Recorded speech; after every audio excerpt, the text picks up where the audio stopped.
Now, should the book of Enoch be included in the Bible? Why is Enoch not included? This has been the cry of many. Now, another sect may have said, oh, it's better, the book of Enoch should be removed from the Bible and all of that.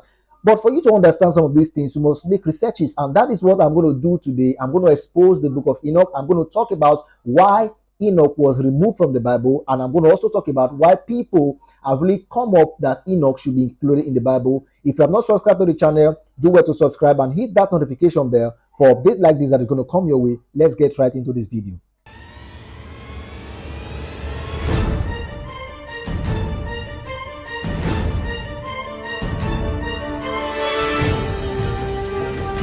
Now, the book of Enoch is a fascinating book. I've read the book of Enoch. I've actually read two apocryphal texts, that is Enoch and Joshua, because I find them as a reference. I find them in the scripture. So it's like a reference point for me to do further research. But when we talk about the book of Enoch, why is it removed from the scripture? There's a lot of debate, a lot of controversies. Enoch should be removed, it should not be removed, it should be removed, it should not be removed, and all of that. But the reason why some people have really come up that Enoch should actually be in the Bible is because there are some things that actually tallies with the text of the scriptures. There are some like the book of Jude chapter 1 talks about Enoch. It talks about the prophecy of Enoch, which can be found in Enoch. I don't know if there's chapters, but it can be found in the second part of Enoch. All right, I actually do my research and saw that it was actually written in Enoch. So it was found out that there are some things that can tally with the scripture.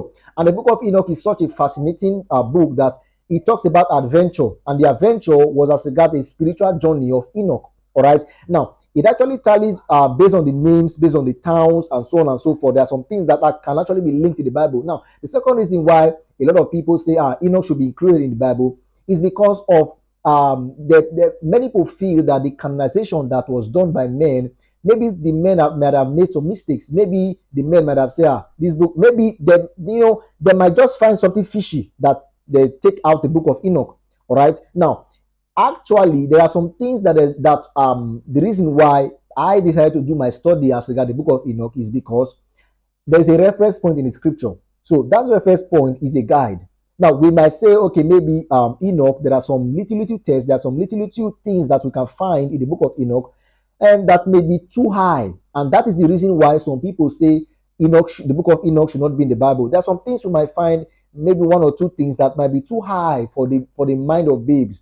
All right. And the second reason why many people say Enoch should not be included is because it never followed the precept or the teaching of Jesus Christ. Because Enoch went through a spiritual journey. This is like I'm trying to explain my vision. I'm trying to explain the encounter that I have. All right. I'm trying to bring it out. And that thing, if there are some babes that can read it and misinterpret and misunderstand it. So it's on two sides. All right. Now, whether the book of Enoch is in the Bible or not, we understand that the book of Enoch is just you can if you have the opportunity, it can be a researching material or a researching book for you to just source out, understand some dynamics, but you must be led. That is what I say to everybody that are trying to study this apocryphal text. You must be led to study it.